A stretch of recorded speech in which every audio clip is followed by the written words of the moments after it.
Hey guys, you are welcome back on my YouTube channel जानकारी ही बचाओ। तो आज हम थायराइड के बारे में सारी जानकारी आपको दे रहे हैं। दोस्तों, अगर आप यूट्यूब के ऊपर नए हैं, अगर आपने मेरे चैनल को अभी तक सब्सक्राइब नहीं किया है तो सब्सक्राइब जरूर कर लें और बेल आइकन का बटन जरूर दबा लें, जिससे आगे भी आपको नोटिफिकेशन मिलते रहे और वीडियो की जानकारी सबसे पहले आपके पास पहुंचे। तो आइए स्टार्ट कर लेते हैं आज का वीडियो। तो दोस्तों, आजकल क्या हमें देखने को मिलती है, और थायराइड एक ऐसी बीमारी है जो हमें हो जाती है और उसका पता हमें नहीं चलता है। तो आइए जान लेते हैं कि थायराइड क्या होता है। दोस्तों, थायराइड हमारे गले में एक तितली के आकार की ग्रंथि होती है। यह गर्दन के अंदर और कॉलर बोन के बीच ऊपर स्थित होती है।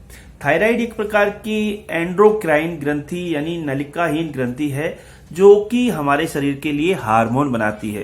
थायराइड विकार एक आम समस्या है जो पुरुषों से ज्यादा महिलाओं को प्रभावित करता है।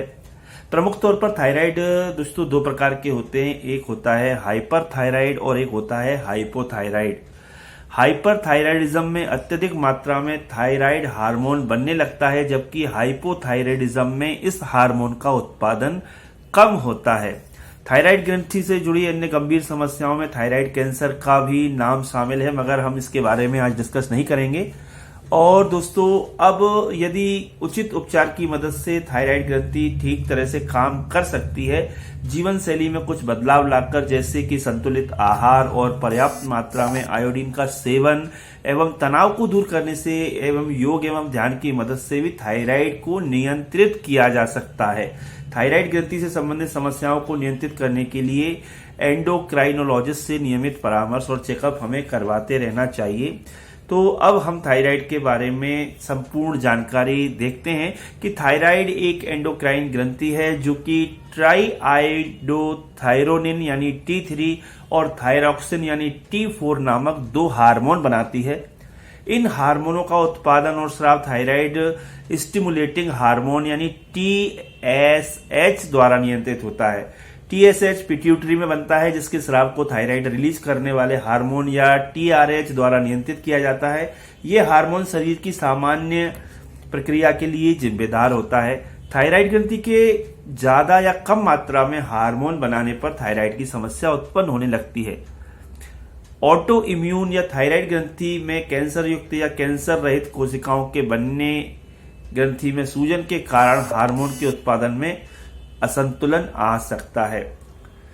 थायराइड संबंधी समस्याएं दोस्तों कई प्रकार की होती हैं। थायराइड हार्मोन मेटाबॉलिक रेट, भोजन को जो हम खाते हैं उसे ग्रहण करने और थायरोजेनेसिस को नियंत्रित करने में अहम भूमिका निभाता है।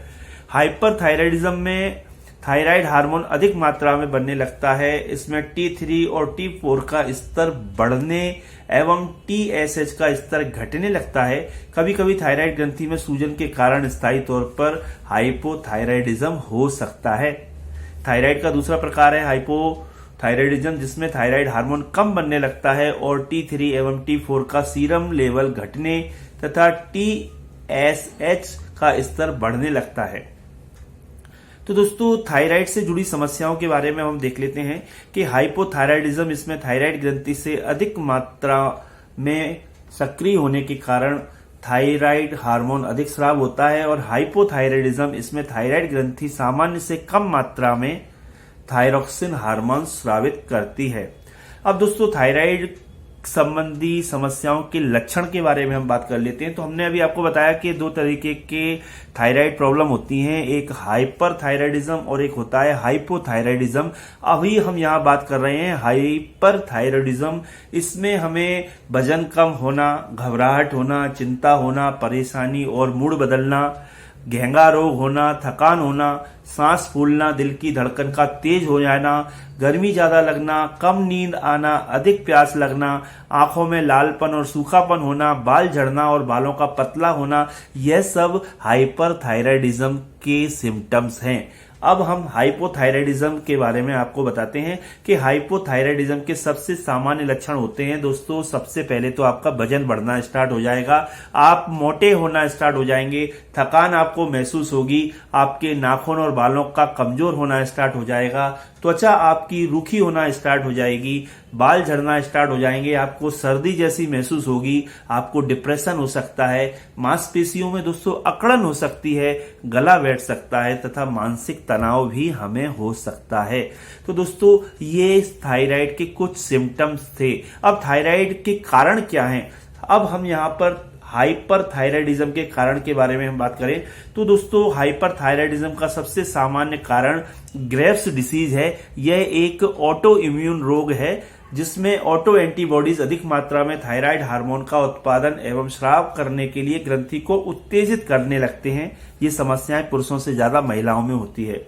दूसरा होता है थायराइड ग्रंथि में गांठ अगर बन जाती है जिसकी वजह से भी अत्यधिक मात्राओं में हार्मोन्स का स्राव ज्यादा हो सकता है। इसके अलावा अगर हम आयोडीन का अधिक सेवन कर रहे हैं तो उससे भी हमें हाइपरथायराइडिज्म हो सकता है। गर्भावस्था के दौरान भी हाइपरथायराइडिज्म की समस्या आ सकती है। तो दोस्तों अब हम बात कर लेते हैं हाइपोथायराइडिज्म के क्या कारण हैं। हाइपोथायराइडिज्म का प्राइमरी कारण है थायराइड ग्रंथि में ऑटो इम्यून सूजन के कारण थायराइड ग्रंथि कम सक्रिय हो जाती है। आयोडीन अगर हम कम मात्रा में इस्तेमाल करते हैं तो उससे हमारे शरीर को कम हार्मोन मिलता है और थायरोडॉक्सी यानी एक सर्जिकल प्रक्रिया है जिसमें पूरी थायराइड ग्रंथि या थायराइड ग्रंथि का कुछ हिस्सा निकाल दिया जाता है। ये आगे चलकर हाइपोथायराइडिज्म का रूप ले लेता है। तो यहाँ पर दोस्तों आपको हमने ये कुछ कारण बताए जिसकी वजह से हमें थायराइड की समस्या हो जाती है। अब हम यहाँ पर बात करते हैं कि थायराइड संबंधी समस्या के बचाव हमें कैसे करना चाहिए। तो दोस्तों सबसे पहले हाइपरथायराइडिज्म के बारे में हम बात कर लेते हैं। हाइपरथायराइडिज्म की स्पष्ट कारण अब तक पता नहीं चल पाए हैं जिस वजह से यह समस्या की रोकथाम भी मुश्किल है। हालांकि तनाव और धूम्रपान की लत को दूर करके एवं संतुलित आहार की मदद से हाइपरथायराइडिज्म के खतरे को कम किया जा सकता है। हाइपोथायराइडिज्म आनुवंशिक और हार्मोनल कारणों की वजह से होता है, इसलिए इसे रोकना कठिन है। हालांकि इस बीमारी की जांच और इलाज काफी आसान है। पर्याप्त मात्रा में आयोडीन के सेवन से संतुलित आहार की मदद से हाइपोथायराइडिज्म से बचा जा सकता है। तो दोस्तों हमने यहाँ पर आपको कुछ उपाय भी बताए हैं। अब दोस्तों अगर आप चाहें तो आगे वीडियो हम आपके लिए डालते रहेंगे। अब थायराइड संबंधी समस्याओं की जो उपचार हैं उसमें आपको दवाएं लेनी पड़ सकती हैं, जीवन शैली में बदलाव करना पड़ सकता है। जीवन शैली में बदलाव से मतलब है दवाओं के अलावा जीवन शैली में कुछ ऐसा बदलाव करें जिससे थायराइड ग्रंथि की सक्रियता पर नजर रखी जा सके। नियमित हेल्थ चेकअप कराएं, धूम्रपान को छोड़ दें। योग की मदद से थायराइड की समस्या को नियंत्रित किया जा सकता है। Vitamin, protein, calcium, iodine, magnesium युक्त संतुलित आहार से भी हाइपरथायराइडिज्म के लक्षणों से राहत तथा सुधार आना मिल सकता है। इसके अलावा हाइपोथायराइडिज्म में नियमित थायरोक्सिन की खुराक हमें लेना चाहिए। हाइपोथायराइडिज्म का सबसे सामान्य उपचार है इस इलाज शुरू होने के बाद खून की जांच करवाते रहना चाहिए ताकि खून में हार्मोन लेवल और खुराक में बदलाव किया जा सके। आयुर्वेद में कई जड़ी बूटियां भी इसके इलाज के लिए हैं। तो दोस्तों आपको यह जानकारी थायराइड के बारे में समझ में आई होगी। फिर मिलेंगे दोस्तों एक नई जानकारी के साथ, एक नए वीडियो के साथ। तब तक के लिए दोस्तों बाय बाय।